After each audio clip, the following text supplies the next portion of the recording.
Cool, cool. So if you're if you're already familiar with the Django-admin, or you saw my previous talks about this, sort of, I had this whole series of Django-admin talks over a number of months, because I only talk maybe like once every 6 months or 9 months or so. Then you're kind of aware that it's a powerful tool for managing your website. However, you have to take a little bit of care when you put sort of that kind of power on the public internet. And this isn't meant to be an exhaustive talk on securing a web server or anything like that. That would not be a 5 to 7 minute talk. However, there are some finer details that I'm going to talk about. And if you want more, I have some resources at the end of the talk to sort of point you in the right direction to get a lot more, because there are sort of there's some good steps here. So firstly, I just wanted to talk about some deployment musts. Sort of the security of a lot of things in Django depends on your secret key. So you have to keep your secret key a secret. That means you don't check it into a public GitHub repository. If your secret, a lot of people don't talk about what happens if your secret key gets out there. Well, the answer is a bunch of bad things. Authentication and sessions the security of those depend on your secret key. So if your secret key gets out there and you don't change it, somebody can masquerade as another user, like say a staff user or a super user who can change everything in your system. Long story short, it's really bad. Don't let it leak. If it leaks, change it. Never run debug true on the public internet. This can leak a ton of information, the settings, configuration, installed apps. It tries to redact some of it, but it will not get everything. So just be careful. Don't run debug true on the public internet. It's a bad idea. Django does have a built-in checker. This is the manage pi check deploy. But they have a built-in checker that checks for a bunch of configuration issues to make sure that your app is suitable for production. So you can run this in development, but it's even better to run this once in production, just to sort of check your production settings and make sure everything's all good. There's also in the Django docs, there's a Django deployment checklist. So, go down the checklist and make sure. It's actually really good, so it's worth going through. And lastly, check out the Django security docs. They also have a bunch more things, and they'll point you in the right direction about securing this. The last thing, which I didn't list here, is I can't stress enough how much simpler some of this is on like a managed hosting environment, or how much better some security aspects are in like a managed hosting environment. I'm thinking Heroku, Python Anywhere, really any of these sort of managed environments that configures your firewall and manages your databases and make sure you have secure SSH set up and all those sorts of things. Unless you really know what you're doing, or you have the time to figure out what you're doing and you want to spend that time, let somebody do it for you for a very modest sum of money if you're deploying something into production. So I wanted to sort of give a little example. One of the examples I wanted to give here is you can have sort of a base settings file, and then you can have a development settings and a production settings. And this sort of, by having different settings files all under a different settings module, you can divide up your settings and make sure you never run development in production. And this sort of gives you a number of advantages. In my example here, I'm keeping the secrets also out of the file. So you'll notice I sort of have this environment, and I'm reading secrets or allowed hosts maybe out of environment variables. This is a good way to keep secrets, which is, there are sort of some necessary secrets, passwords to databases, other things like that. You keep them out of source control. That's how secrets leak out. So you want to have a good way to read them from the environment or read them from a file that's not checked into source control. There's a few packages that help with this. I'm using Django Environ here, but really you don't even have to use one. You could read it directly from environment variables, but have something that you're doing here. Don't have a file. Don't depend on basically removing code before you check in. That's a recipe for checking in the wrong things. Lastly, and one of the emphasis here is this lock button that has a cross through it. Sort of only serve the admin over HTTPS. Ideally, serve your whole app over HTTPS. But if you can't, at least serve the admin over HTTPS. If you don't, bad things can happen. Notably, anybody who has sort of a privileged network position on you, so whoever's running your Wi-Fi router or anybody upstream from there, they can just read the network name and password in the plain text and then later replay it and capture the username and password. So if you do it over HTTPS, it's much better. And even serving over both HTTP and HTTPS is not ideal.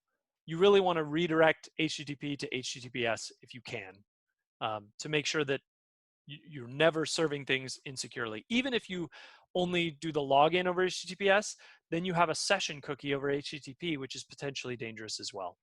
So many of the managed hosting providers, again, I'm sort of going to harp on this, they make it much easier to set this up, getting an SSL certificate, all those sort of steps, which are a little bit of a pain if you had to do them from scratch.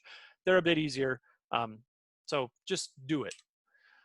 In terms of HTTPS settings, there are a few settings that Django does. There's quite a few more, and some of them get checked in that check deploy.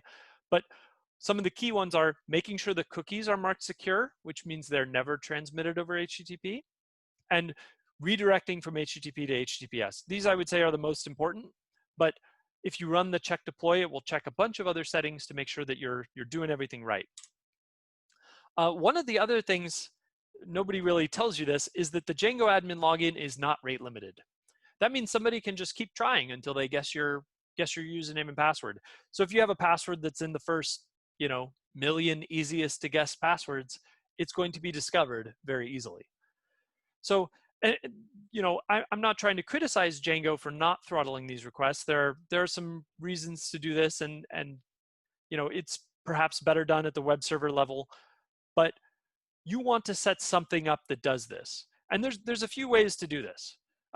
So you can use Apache or Nginx or something like that to rate limit it. That's pretty good. There are some rate limit plugins for Django. Those are not as good, but they'll still work in a pinch.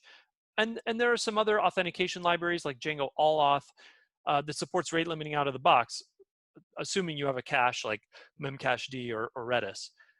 And companies like Cloudflare can also sit between the internet and your site and rate limit requests as well. They were also one of our sponsors in the before times, back when things were, it was a simpler time. The last thing that I wanted to, or actually it's not quite the last thing, but it's one of the last things I want to talk about, is selectively enabling the Django-admin. Now, why would you want to do this? There's a few reasons why you might want to do this. I mentioned, you might want to take a lot of care putting it on the public internet. Well, one of the best ways to take care is to not put it on the public internet. So you could basically have a separate deployment for your admin that requires a VPN connection or something like that. There's a number of ways to solve this. You could also in this example, I'm also basically have a custom admin URL, which is not quite as good as a VPN, but in this way, basically, I'm reading an environment variable that I could change whenever I deploy my app that has a custom admin URL. So basically, people won't be able to find it. It's probably not as good as selectively enabling it, but it's another option. So those are sort of a few things that you can do. This is nice because you could disable the admin based on an environment variable or change the URL of it.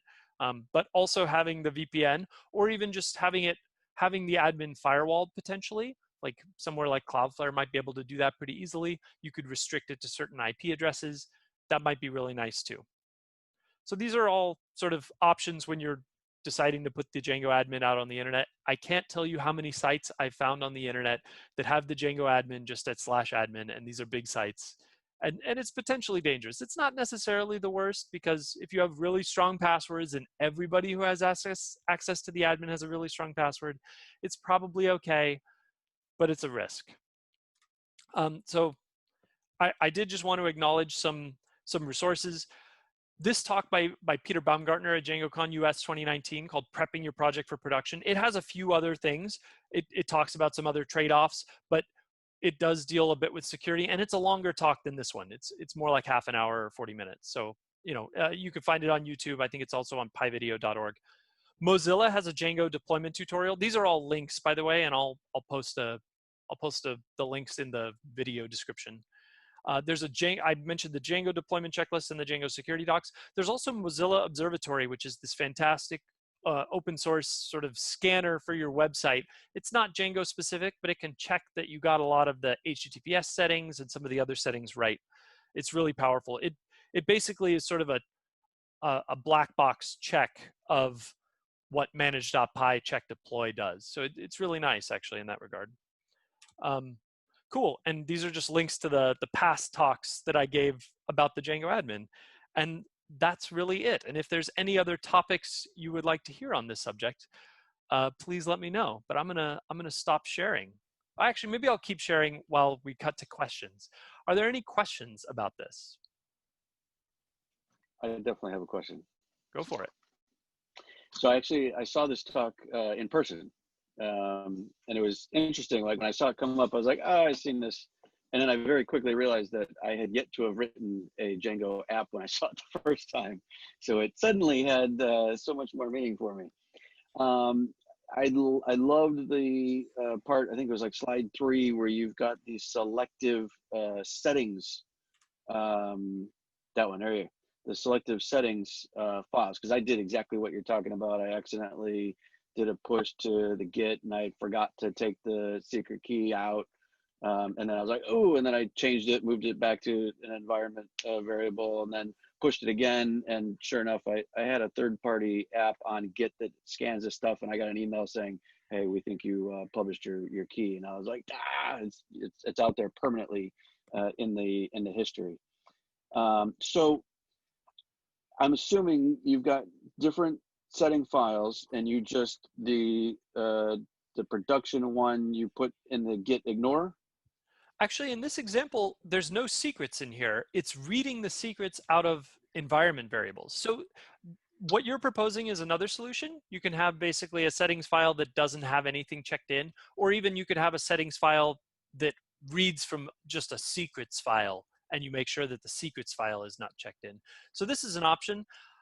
I still think that's a little error prone, and I prefer sort of the environment variable approach that I have here, where it's basically reading the secret key, and you would read maybe a database password or other things out of an environment variable. And so the environment variable would never be checked in. It would be only used on a deployment. So, okay, but how do you switch between your dev and your production? Got it. Files Yeah. there. Okay. So in the manage, and that's a good question because I didn't post it here. In the manage.py, the way I've usually set this up in the past is in the manage.py, it declares what your settings file is, and I'll usually declare the development settings file as the correct settings file. So if you just do manage.py shell, manage.py run server, it'll automatically pick up the development one. However, manage.py can override what the settings is from an environment variable. So again, if you set the Django settings module environment variable, it could pick up production settings. And so in production, you just have to make sure, set the Django settings module environment variable. That will make sure that Django is run in production mode with debug false and all those sorts of things. And then also set any of my secrets also into environment variables so that those all get picked up. And most of these sort of cloud hosting services that I talked about, like Heroku or Python Anywhere or Elastic Beanstalk, they're all set up where you can say, yep, run my application with these environment variables. Does that make sense? GitLab CI. Sorry, somebody else said something, but I didn't hear it. I was just saying that GitLab CI and Travis CI, they all do that as well. Yeah. Yeah. Okay. So you're manually going into manage .py and then changing which settings file you want to use when you switch between dev and production. No, because manage.py, if you look at the file, it pulls what the default settings file is. It says, check this environment variable, and if this environment variable isn't set, use this default. And so if you set an environment variable, you can change, use the dev settings, use the production settings. Have you used environment variables before, Chris? I do. So I use the environment variables. That's the first thing I do is in my IDE, I take the secret key out and I put it in there in a config file when I run. But there was something else. Oh, changing the debug equals true and false back and forth. Like I'll forget that all the time. And I deploy most of my stuff to AWS. So I basically do like a zip file of the whole folder, upload it to AWS as a new build, and then run it. and then I'll be like, oh, I forgot to change the debug flag, and then I'll have to change it, rezip it, re-upload it. And so I guess I was looking at this, just wondering if there was some way I could automate, which one to use during which scenario. And So what there I was would something. encourage you to do is have no difference in the files. The exact files that are checked into the repository are the exact files that you're uploading to AWS or uploading anywhere else. And the only thing that changes is you can set environment variables to point at the production settings file or environment variables to point at the debug settings file. Okay, So I gotcha. that's what I'd That makes encourage. sense. And you can, There was. Go ahead. I'm sorry. you can set those environment variables if you need to in your bash RC or whatever your startup script is. Yeah. So the default ones that.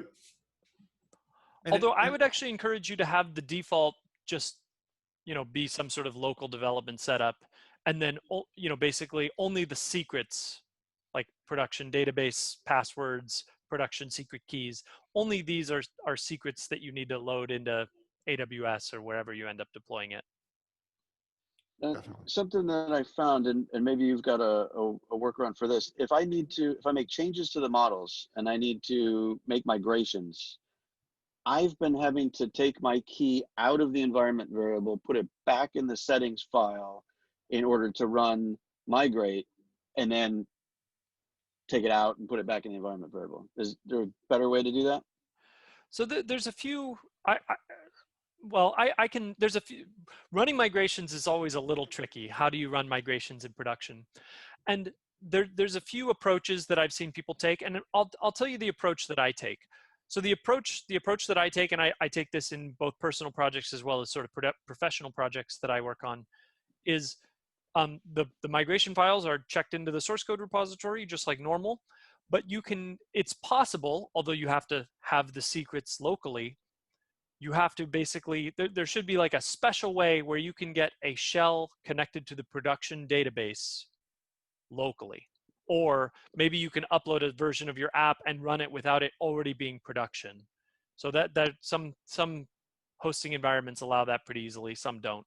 But there should be some way where you can get a shell where you can run migrations before the code is deployed live. Because ideally you want to run the migrations, ensure the migrations are backwards compatible, and then push the code live.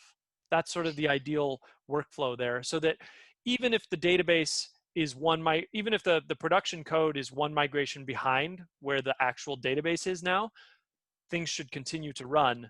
So that way you can run the migration and then deploy the code. And that way you'll have a good setup. Some migrations that doesn't work. Sometimes you have to go the opposite way, typically only when you're deleting fields. So you have to take extra care there. But if you're doing a backwards compatible migration, adding new fields, adding new models, things like that, I typically take the approach of run the migration, then deploy the code. Okay. So And let's just take the deployment completely out of it. Just on my local machine, I make my changes to the models, and I want to make the migrations on my local dev environment. I've still been having, because I'm doing that from the terminal, and the terminal doesn't know my environment variables. Those are in the IDE. oh, So I see. So Yeah, you would need to load the those terminal in, doesn't or have access to. you would need the shell. You would need basically a shell from inside of the IDE, which should also be possible. And that Yeah, one I would do have a have shell your. inside the IDE, but it doesn't Oh, access interesting. those environment variables. So I got to set up the environment variables in that shell. Yes. Although, again, what I would encourage you is if you're doing development, I would encourage you to structure it so that it runs without any environment variables. So I would, if you look at my example here, sort of the base default is debug true. The base default probably connects to some local database. Only in production does it read from environment variables. In development, I would encourage you to make it work so that that's not needed. Okay. So that you could just run it with no environment variables and it should just run. Because those aren't secrets that anybody on your production server or the public web would ever have access to be able to use to to do anything. Right. Yeah, exactly. So, you know, if the name of your local development database leaks, whatever, you know, no big deal, basically. You Or know, even the the name password to of a your local, SQLite database, it's not really a big problem. Or some even the, local development database that's not going to be internet accessible. You know, that's fine. even the password to your SQL database. Yeah. Any other, I'm gonna do a last call for questions. Are there any other questions? David, there's one from chat and one from me. The one Okay. from chat is in that particular slide that we were looking at, you use an environ package. Oh, yes. And what package is that coming from? It is called Django-admin. But you don't have to use it. I use that because it's a little bit easier. Specifically on this line, I don't actually know if you can see my mouse cursor, but where I say allowed hosts equals env.list, it has a few extra things that make it a little bit nicer for reading lists or reading like a full database. Like databases sometimes have a username, a password, a host, a port, etc. It makes it a little easier for having one environment variable that expands out into something more. But if you really are averse to third-party packages, you can just use environment variables straight from the OS module. So os.environ will give you access to all the environment variables. But this is the Django environ package. There are alternatives. I like this one. And my particular question is, I have in a personal project I'm using, I put the debug variable in an environment variable. Is there a pro or a con to that? The only thing, I guess the biggest con would be if you're trying to share your environment with 5 people, if you ever built a team, you know, now you have to distribute sort of a non-secret, right? Which is a little bit tricky. The nice thing about having all your secrets in one place is you can decide, oh, you know, only my deployment team needs these secrets, but you know, developers can work on my project without any secrets. If you were working on an open source project, you'd especially want, you know, the development workflow to be as smooth as possible, and only if somebody was deploying it to production would they need additional secrets that you don't want to share with just anybody. That's fair. All right, thank you.